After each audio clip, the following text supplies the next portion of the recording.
Yogah Karmasu Kaushalam.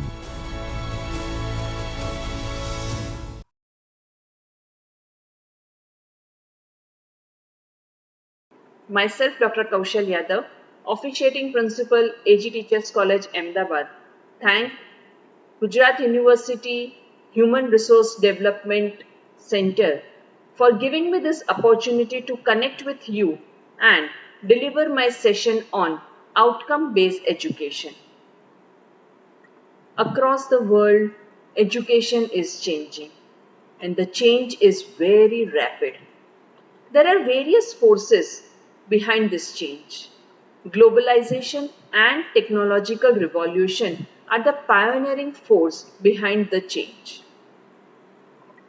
Globalization has demanded new employability skill set, and this skill set is really missing in our education system. Contemporary education emphasizes on what teacher teaches and not on what students are learning. So it is basically a teacher-centric classroom. 21st century skills demand child-centric or we can say student-centric classroom. They do not accept or adapt teacher-centric classrooms. And so this paradigm shift is needed from teacher-centric classroom to student-centric classroom. Till date, we are focusing on the input of the education. But the time has come that we define first the outputs and according to those outputs, we clarify our input process. And this gave birth to outcome-based education. In 1989 at Washington, 6 countries came together. Globalization was in its infancy at that time. These 6 nations came with the vision for equivalence of degrees for easy mobility of students from one nation to other nation. After a lot of thinking, they came up with some common outcomes of the engineering degree and which worked wonders. With the success story of this Washington Accord, slowly other countries also started coming to it. India too acquired signatory status from Washington Accord in 2014.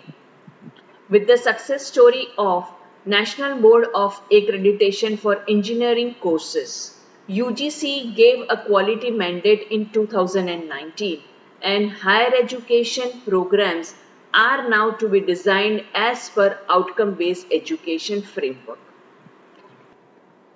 The policy emphasis is on improving learning outcomes, and teacher education is no exception. Improvement in learning outcomes cannot come through wishful thinking. It requires strategic planning and implementation. The biggest paradox in teacher education is the gap between knowledge and practice. Teacher education is the faculty which knows about the science of pedagogy, but what it teaches, it doesn't preaches. And so, teacher education needs to be strengthened. UGC mandate for teacher education to come up with outcome-based education curriculum framework is a step in this direction. We all have to join hands in this effort. This session is a small effort to bring some light or we can say to throw some light on the outcome-based education curriculum framework of learning outcomes and how we can identify or we can compose course outcomes and we can strengthen our teacher education. So, after getting the brief information about the topic, let us proceed with the presentation to understand in depth about outcome-based education. Learning outcomes for this lecture session will be, at the end of this lecture session, the participants will be able to define outcome-based education, explain what is outcome-based education, explain how outcome-based education is the driving force for continuous quality enhancement, explain the difference between traditional education system and OBE, explain Bloom's taxonomy of learning levels, and construct learning outcomes as per Bloom's taxonomy. Let us first begin to understand outcome-based education with a definition. Outcome-based education is comprehensive approach to organizing and operating a curriculum that is focused on and defined by successful demonstration of learning sought from each learner. Three words are very important in this definition: focus, successful demonstration, and each learner. Here, focus means that the entire process is goal oriented. It has some standards, it has some measures. So, outcome based education is focus. It directs a path to the teacher. It directs the path to a teacher. At the same time, successful demonstration of learning has to be done. By whom the learning has to be done? By the learner, that is our students. So, successful demonstration has to be seen from the students and each learner. Now, here it is very important. The inclusive education concept is also covered in OBE. Each learner we have to keep in mind as teachers. Learners are having different learning styles, different cognitive levels, different psychomotor levels, different attributes. All these things we have to keep in mind while teaching in the classroom. So, the OBE system makes the entire teaching learning process learner-centric. Outcome-based education system aims to develop a clear set of essential learning outcomes for subjects around which all of the education system components can be focused.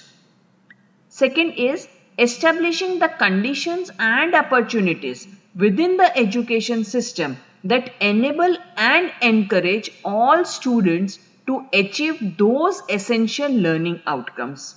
Now, these two aims are very important. It is a clear set of learning outcomes. That means it is predefined. The learning outcomes of the subjects are predefined. And we have to take a view of 360-degree for a subject. So, everything which encompasses around the subject has to be undertaken into consideration while formation of learning outcome. Second point is providing the conditions and opportunities. Now, whose duty it is to provide conditions and opportunities of learning? It is teacher's duty. We have to generate the conditions. We have to provide the opportunities so that students are encouraged for learning. And this way, the learning outcome has to be achieved. So, very clearly, 2-3 things are there over here. One is learning outcomes are predefined of the subjects. All the core elements of the subjects are to be undertaken in the learning outcomes. Opportunities so that these learning outcomes can be achieved has to be given by the teacher to the student. Outcome means reflection of learning. Entire outcome is surrounded by learning, or it is due to learning. How we can reflect the learning, or which way we can see the reflection of learning?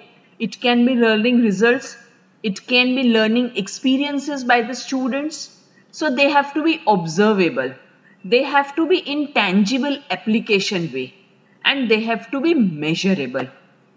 To measure, something has to be observed, and when it is observed, it can be measured. So observable and measurable, they both are like two sides of a coin. Learning has to be observed in the classroom. It is not an abstract term over here. It has to be framed in such a way that teacher can observe the learning. This tells us that as teachers, we have to give the input in such a way that the required output, which is prerequisite, which is already defined, in that mode we have to give the inputs. Now let us do a brief comparison between outcome-based education and our traditional system of education. In outcome-based education, focus is on what students learn rather than what to teach. Here, content is obviously important because content is the bridge for the communication. But our entire focus has to be that what students are learning. Are they learning or not? It is not only that teacher teaches, but what is teacher teaches is the input. But what is the output? At present, we are not measuring. But in OBE system, teacher has to give the input. But that input is to be based on the expected outputs.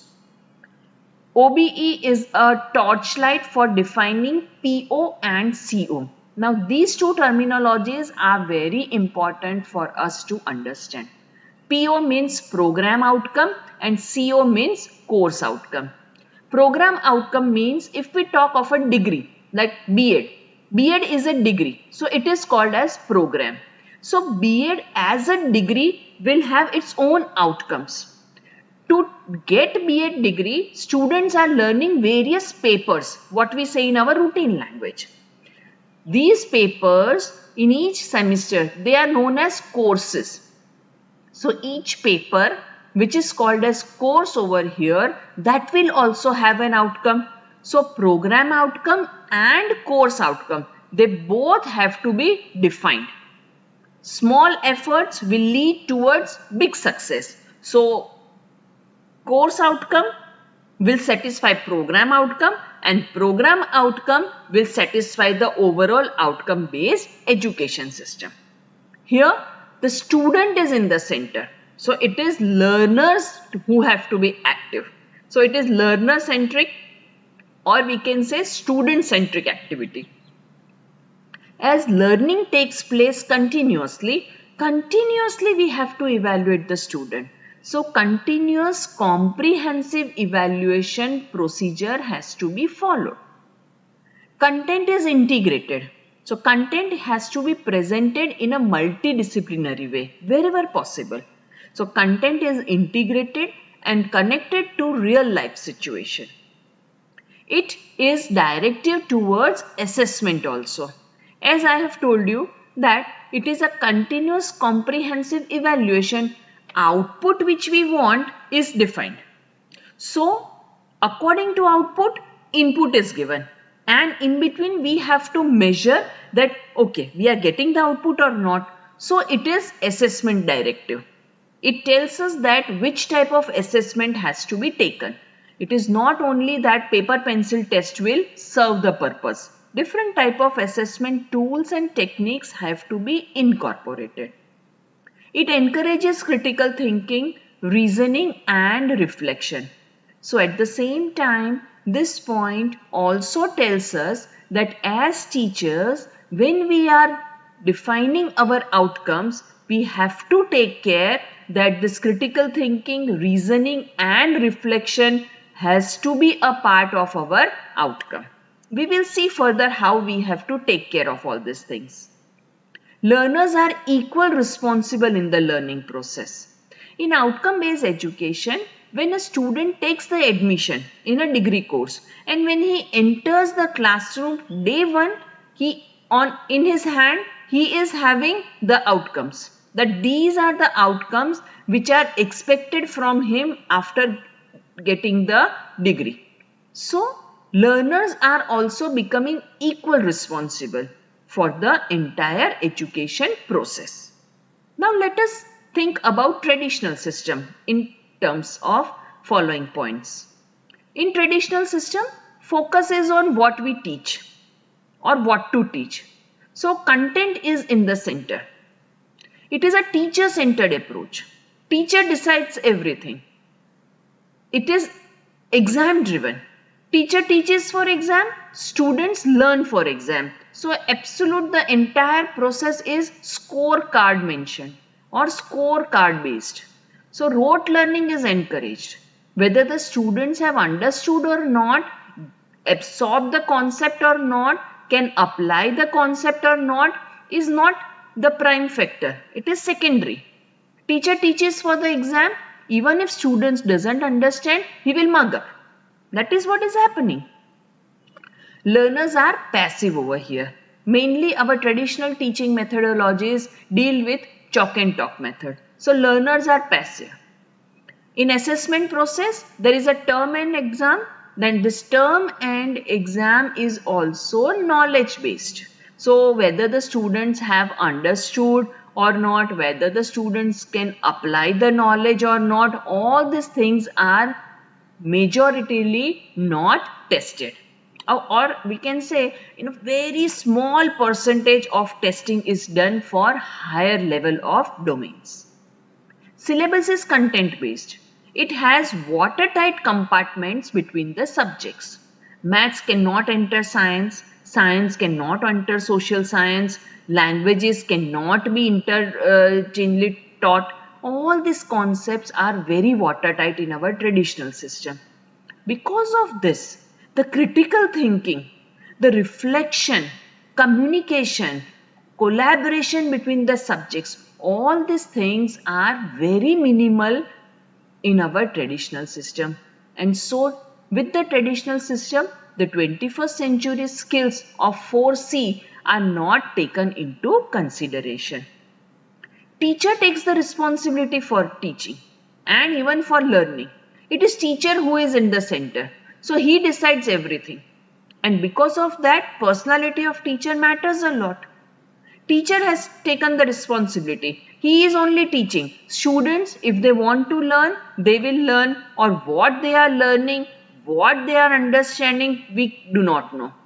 See, generally in our classroom, what happens? I will give you one example for this. What happens? In a maths period, we teach them. But do we tell students that, okay, now I have discussed this topic, you explain me this topic? Or in mathematics period, do we ask them that you frame one example and then you calculate? No. What is our practice? We give them examples. We give them examples from the practice sessions, or we give them examples from the textbook. And we ask them to solve it. So mathematics means only solving examples. Other subjects means listening to the teacher.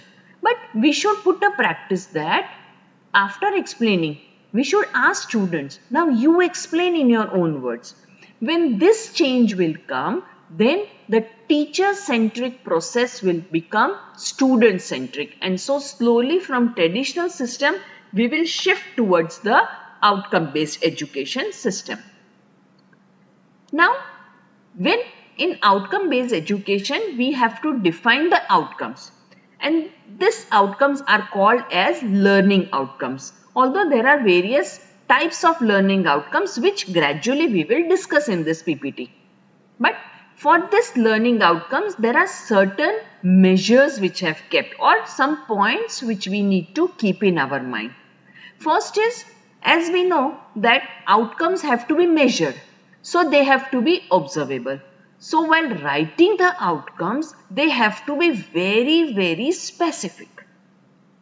Observable action verbs like describe, explain, apply, analyze, evaluate, design or produce. This type of action words, the list is endless. I have taken few words over here.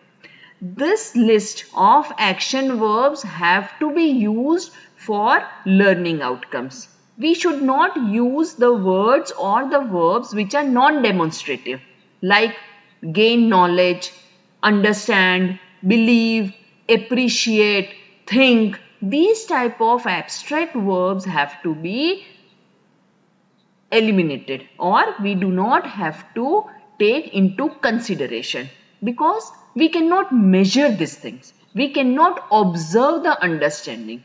Unless and until students explain, we cannot understand whether they have understood or not. So, to make it observable, observable action verbs only have to be used in learning outcomes. Although this learning outcome in Western countries is quite a gripped subject, But in our context, in Indian education system context, it is quite nascent. And at times when we see learning outcomes of different universities, different institutes, we find sometimes that non-demonstrative verbs also have been used. But we should try that observable action verbs are only to be used as a matter of practice. Now, what will be the base of this learning outcomes? Then, Benjamin Bloom's taxonomy of learning level is the base for defining this learning outcome. Benjamin Bloom's taxonomy is not new for us. We all know Benjamin Bloom taxonomy. So there, the cognitive domain levels have been defined.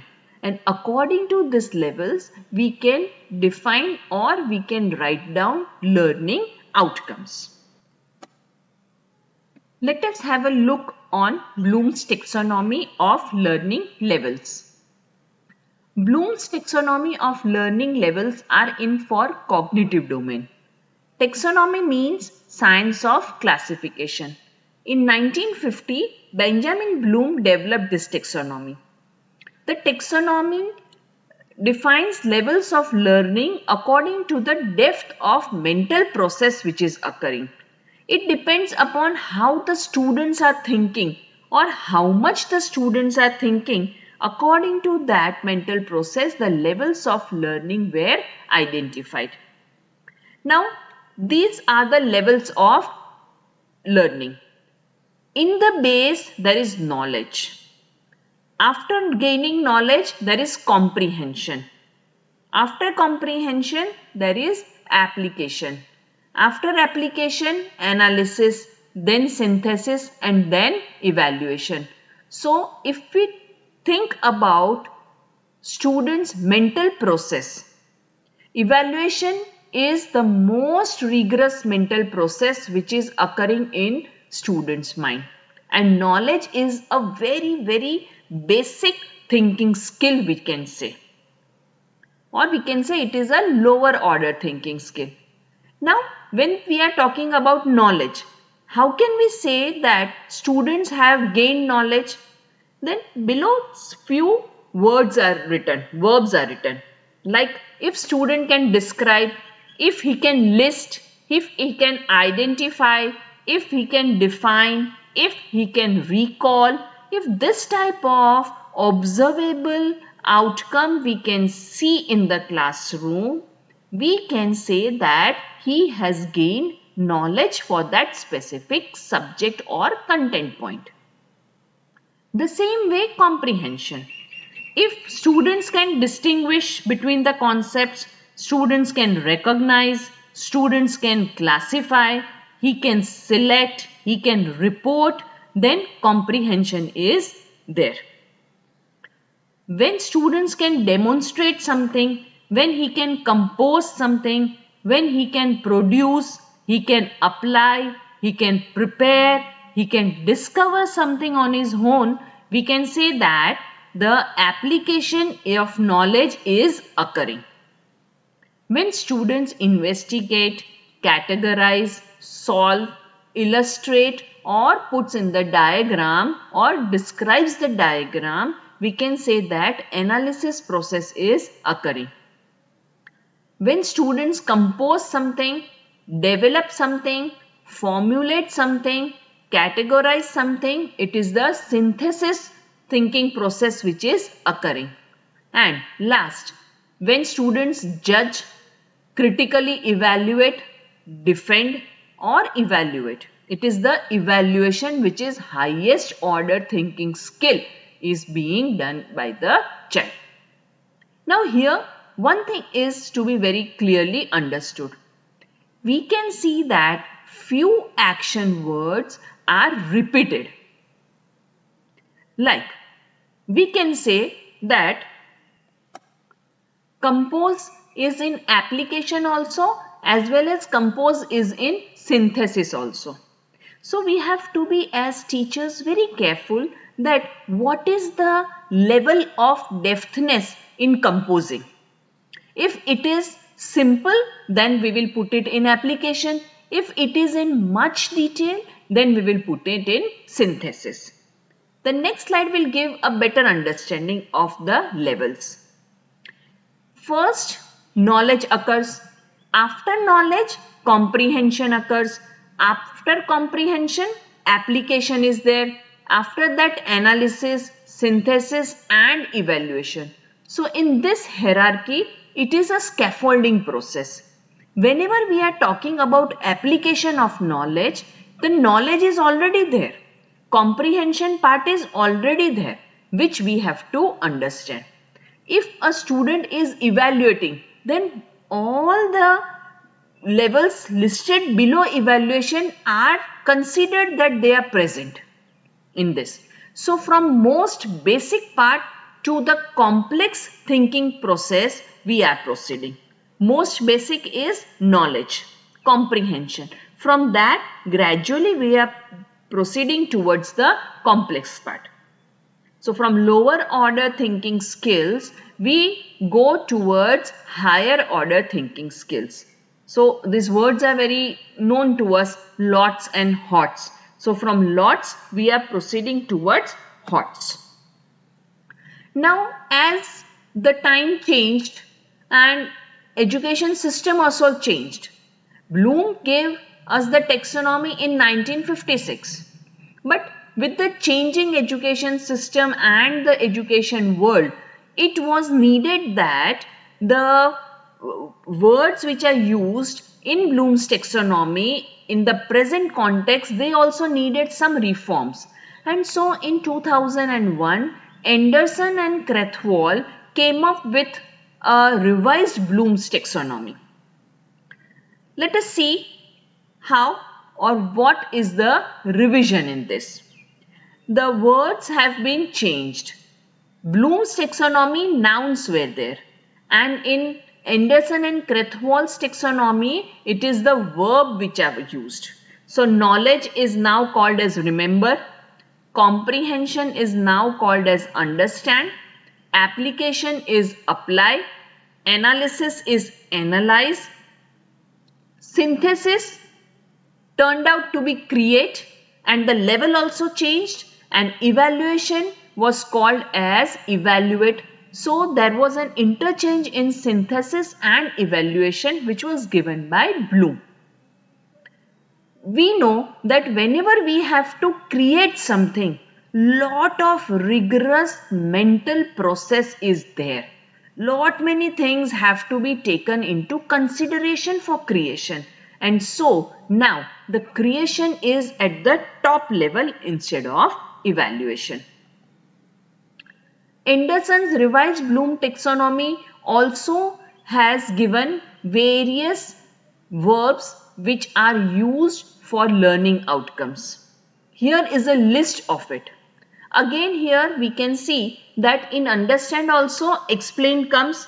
I have highlighted this point. In this explain comes.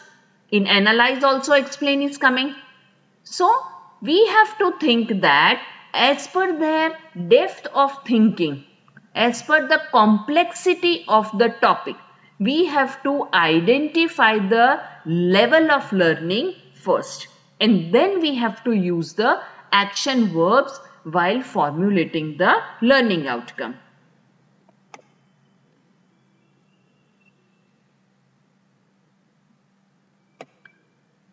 This action verbs which are used by Anderson to describe the levels of learning can be written in other way.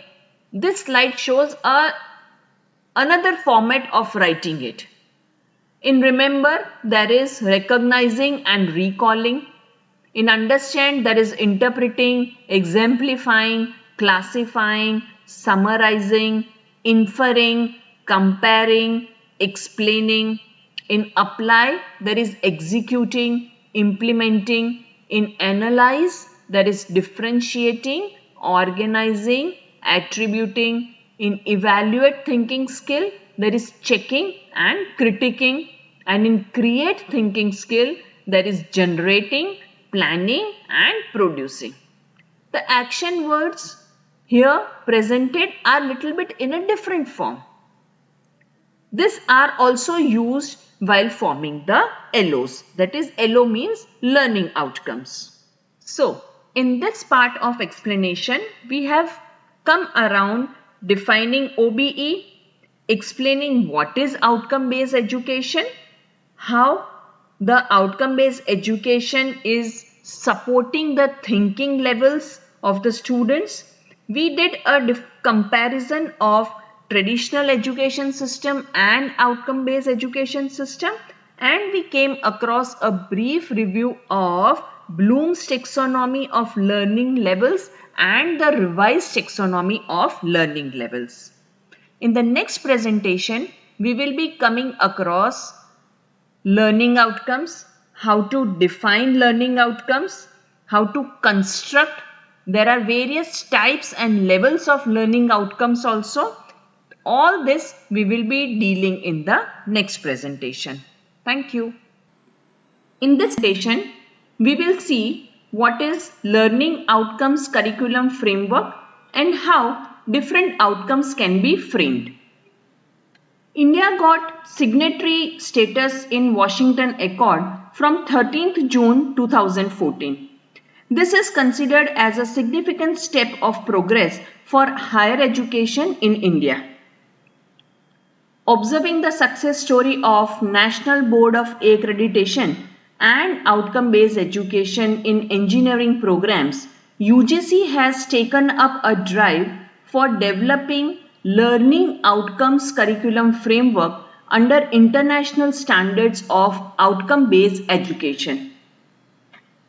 UGC quickly realized that sustained initiatives are required for institutionalizing an outcome-oriented higher education system and enhancing employability of graduates through curriculum reforms based on LO, based on curriculum framework, improving academic resources and learning environment, raising the quality of teaching and research across higher education strata. Technology use and integration to improve teaching learning process and to reach a larger number of students through alternative learning modes such as open and distance learning modes as well as using MOOCs in higher education has become the priority. So it was in year 2019 UGC formulated graduate attributes for programs in science, arts, commerce and humanities and brought out learning outcome based framework for these programs. Therefore, whenever the curriculum is designed for the programs of these subjects, then the learning outcomes based framework prepared by UGC is kept as the reference. Graduate attributes according to learning outcome curriculum framework of UGC. Let us understand what is the meaning of graduate attributes. As the word suggests, graduate means after graduation and attributes means characteristics.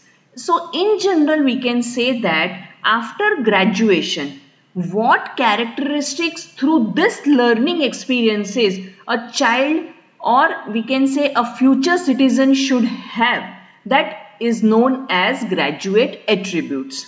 It reflects both disciplinary knowledge and understanding as well as generic skills including global competencies that all students in different academic fields of study should acquire or attain and demonstrate.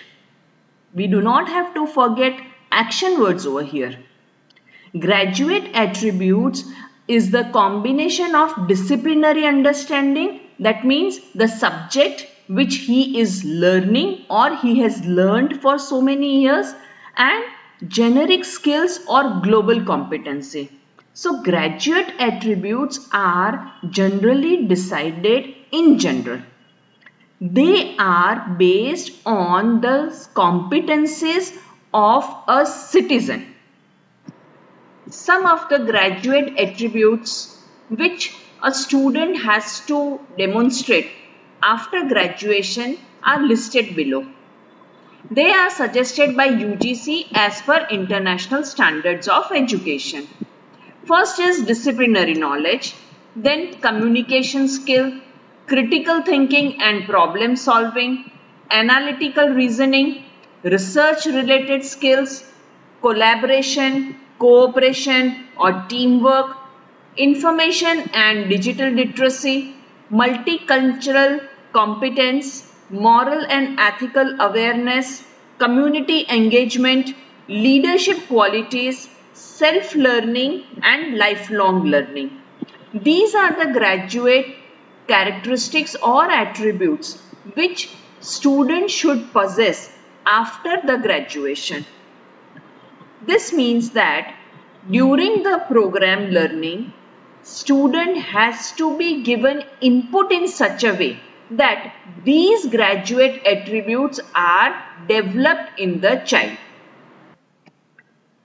Now let us go through certain terminologies used in learning outcome curriculum framework. These words will be helpful to us when we are designing our program outcomes as well as course outcomes.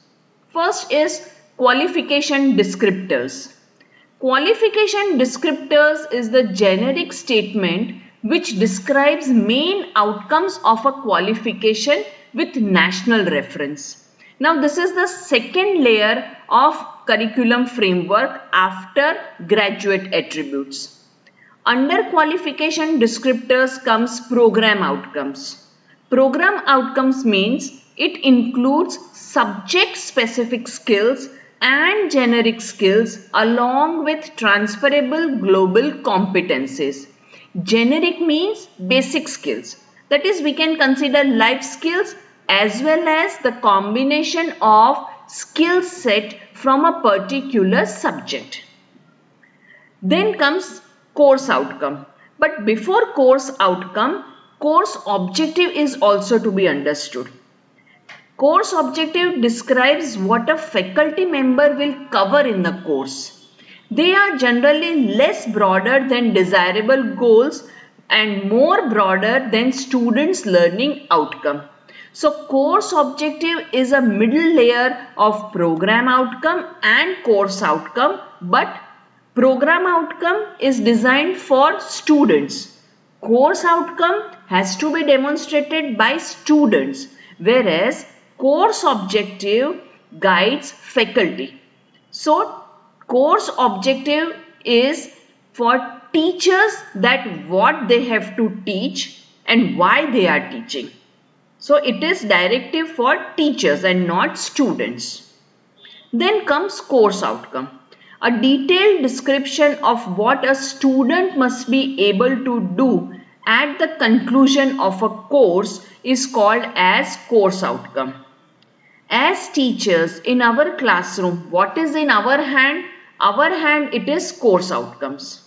Course means the papers or the subjects which we are teaching is called as course. Each subject, why we are teaching, that is very important. So this why or what has the student to gain out of this teaching, that is course outcome. So each paper or our subject will have course outcome. Now this course outcomes are directly aligned with program outcomes. These program outcomes are directly aligned with qualification descriptors, and qualification descriptors are directly aligned with graduate attributes. So this is a diagram which shows the interrelationship between graduate attributes, qualification descriptors, program outcomes and course outcomes. Now, as teachers, we need to understand very well that in our hands we are having course outcomes. So framing course outcomes in such a way that program outcomes can be achieved and graduate attributes can be achieved at long term is our duty. Now let us see how we can frame the outcomes or construct the outcomes. Here there are few tips which are given. First is, there is a common structure for outcome.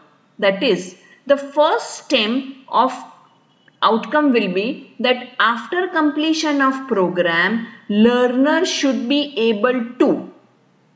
This will be the heading line of the outcome. Below this, the program outcomes or course outcomes will be listed down. Now, when we are framing learning outcomes, whether they are program outcomes or course outcomes, we know that they have to be observable and measurable. So, to become or to make it measurable, we have to see that we select action verbs only. We should avoid using verbs like understand, think, imagine. All this type of abstract terminologies have to be avoided. Combination of verbs in a single learning outcome is not proper. It gives vagueness. So, we have to try to use only single verb in a single learning outcome. Whenever we are framing program outcome or course outcome, we have to be careful that first of all we identify the learning level. That means that for this outcome, whether it will be for remember, it will be for understand, it will be for apply and analyze, evaluate or create. First we decide this type of learning level. After learning level has been identified, then we will go towards the selection of action verb. And this way we have to frame program outcomes as well as course outcomes. Let us see some example. Program outcome for teacher education. UGC has identified certain program outcomes for teacher education. They have mentioned it in this way. At the end of the program, trainees will be able to demonstrate knowledge required to design learning sequences and lesson plans. Second is implement teaching strategies using ICT to improve teaching learning process. Third is at the end of the program, trainees will be able to demonstrate professional competencies or practices that are required to select and use relevant teaching strategies to develop knowledge, skills, problem solving, critical and creative thinking. Trainees will be able to select or create and use a range of resources including ICT to engage students in their learning. Trainees will be able to use effective verbal and non-verbal communication strategies. Trainees will be able to evaluate teaching and learning program using evidence including feedback from students and student assessment data. Trainees will be able to demonstrate professional competencies that are required to manage classroom activities. Now let us see. The underlined words are all observable, measurable terms.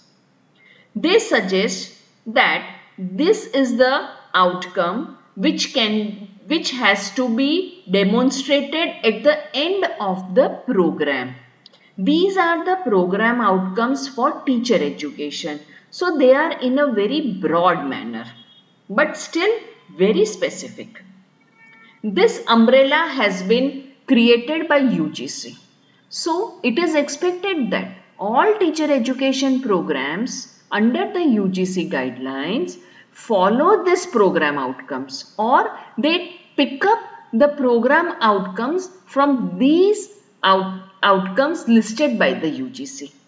Now we can see these program outcomes are directly aligned with graduate attributes also. Teachers are lifelong learners. It is not only the teaching which a teacher has to do.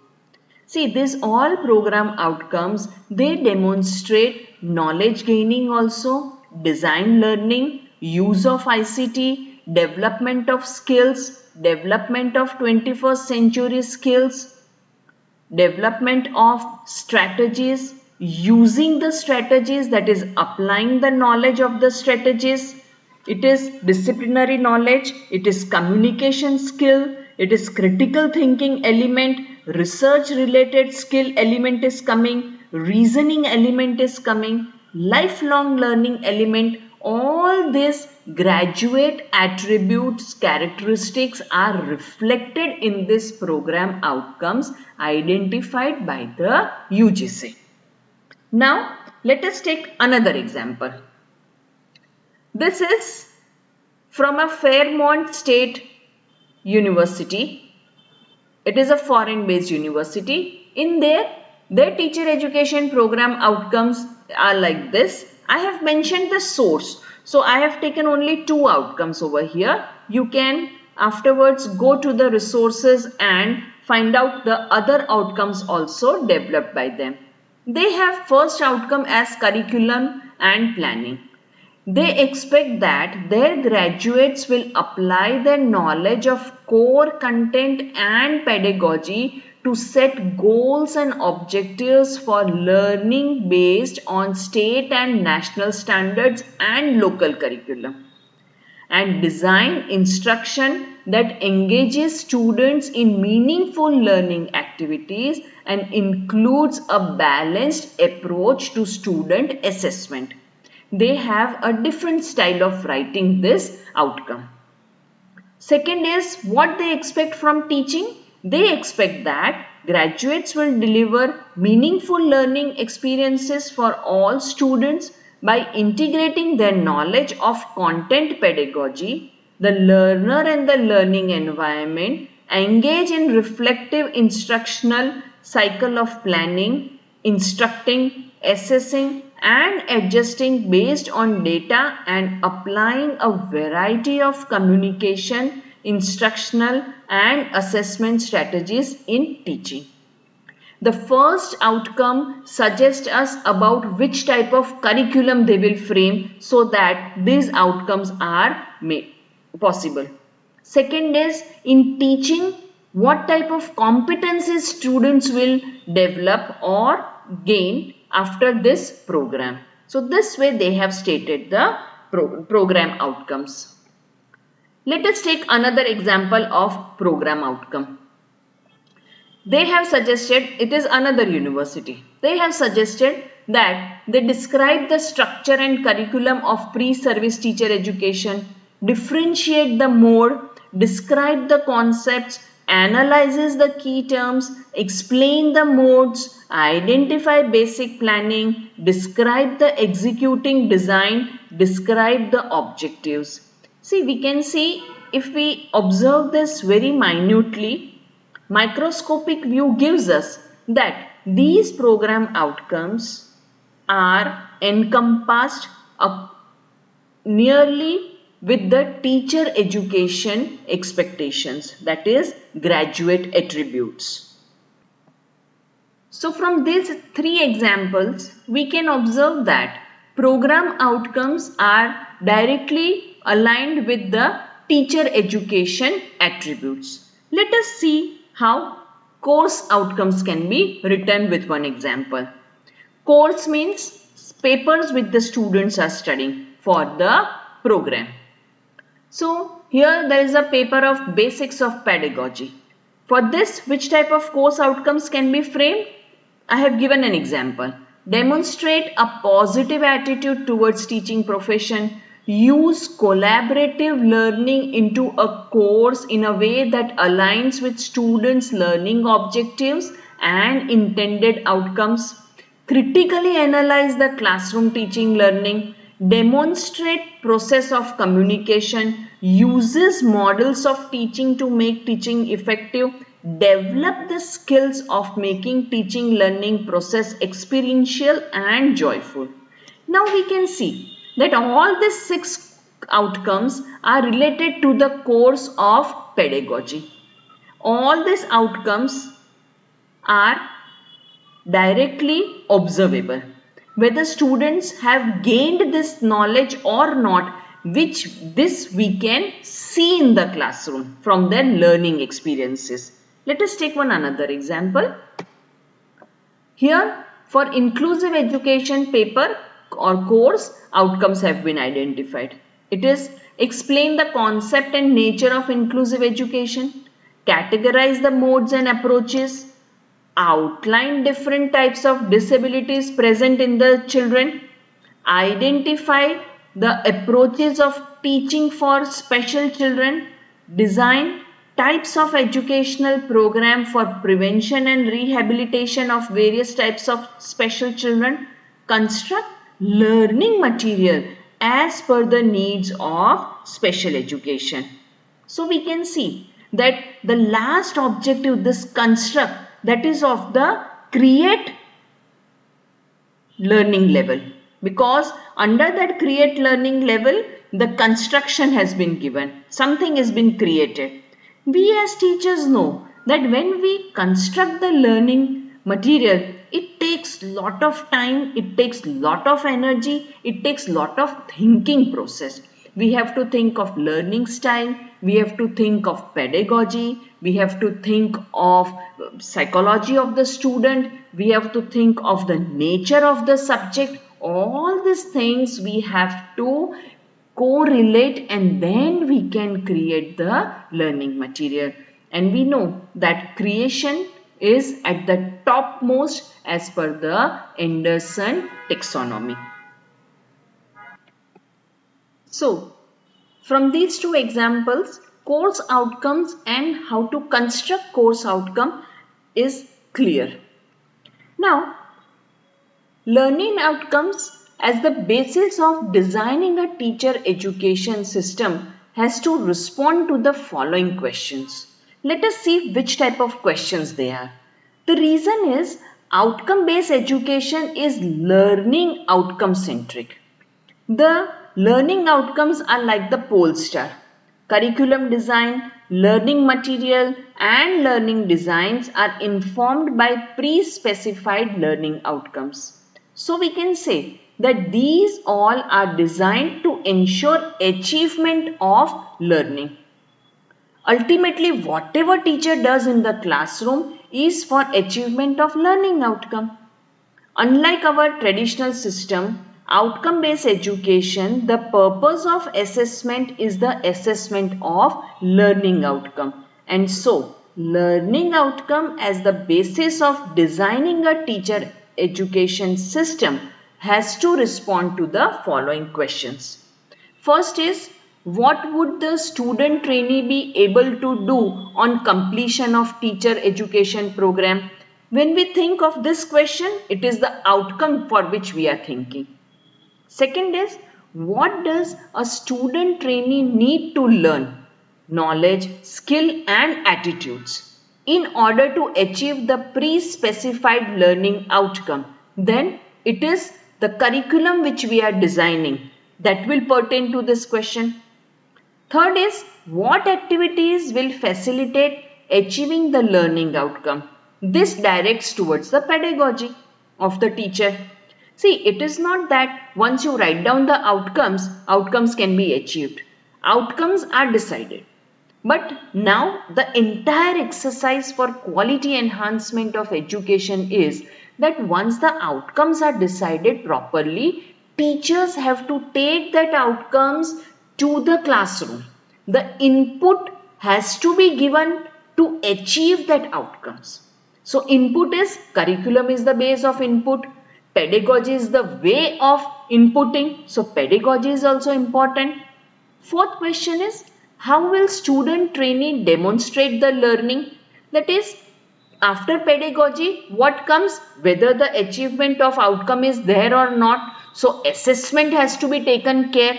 Now, when we take care of all these four things, then it is that how would one judge whether the student trainee has done well? So the quality criteria is coming. So this entire cycle goes on of learning outcome, and it enhances the designing process. It enriches the designing process of any course. or sorry, it enriches the designing process of any program, and from that program the courses are also strengthened. So this way the quality is improved in the teaching process.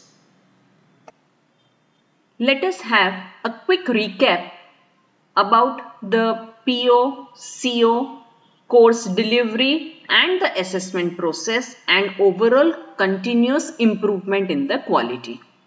This schematic diagram describes that we get inputs from various stakeholders or constituents. From these, the programs are designed. We have vision or mission, which we can also note as graduate attributes. From graduate attributes, we develop program educational objectives, that is qualification descriptors. From qualification descriptors, we design program outcomes. From program outcomes, we develop course outcomes. Now here there are two side arrows. Two-way process it is, because from course outcome satisfies program outcomes satisfy course outcomes. So entire outcome process, all type of outcomes, they are supplementary to each other. Now as teachers, what is in our hand? Our classroom is in our hand. And during the teaching learning process, course outcomes are our guidelines. So from the course guidelines, course outcomes, we have course planning and delivery, syllabus idea we will get, teaching methods we will identify, learning activities we will identify, and assessment tools we will identify. Now as said earlier, here assessment tools are used for assessment of achievement of outcomes. So indirectly, when we see the level of achievement of outcome, we assess the course. So after this thing, the course assessment is done. From course assessment, program assessment is done. And from program assessment, the institutional assessment takes place. So there is one sector of assessment. So outcomes and assessment, they are parallel systems. Assessment is for outcomes. And because of this, there is continuous improvement in the education quality. National Board of Accreditation is a pioneering body in developing learning outcomes. Now, after UGC's quality mandate, National Assessment and Accreditation Council, that is NAAC, they have also decided that each institution has to identify PO and CO and their efforts for these COs. If we see the new SSR format developed by the NAAC, they have put many questions regarding to program outcomes and course outcomes, as well as the annual quality report which we send to the NAAC, AQAR report. They are also asking to the institutions regarding to program outcomes, course outcomes and teaching learning process for the course outcome which colleges have identified. Theoretically, program outcomes and course outcomes for government and grant-in-aid colleges are decided by universities, as universities are the degree offering authorities. Autonomous bodies can decide their own program outcomes and course outcomes. At times, it happens that we are receiving program outcomes and course outcomes from the university. So we find that in academic flexibility or innovation in academics, what we can do? We have course outcomes defined by the university. No, that is not the case. Even NAAC suggests us that few course outcomes are predefined by the universities. But as teacher, if you are innovative, if you are good thinker, if you are performing good practices, best practices in the classroom teaching, you can prepare a list of add-ons in course outcomes. And you can show your efforts that how these add-ons course outcomes are achieved by your teaching learning process. So this can become a very positive thing in our assessment and accreditation process. So friends, we have understood regarding to the outcomes, different type of outcomes, and how this outcome process leads towards the quality enhancement of education. We should always remember that in higher education, when a student is coming, two attributes are definitely to be imbibed in the students. One is good citizenship and second is employability skills or employability characteristics. Both these sets, citizenship set of skills and employability set of skills, are definitely very well achieved through outcomes. So it is high time that we start focusing on these outcomes and we design our input in such a way that we can maximum gain the output and the outcomes. Lastly, one small step but a giant leap for quality enhancement. Let us join hands for the quality enhancement. Thank you very much.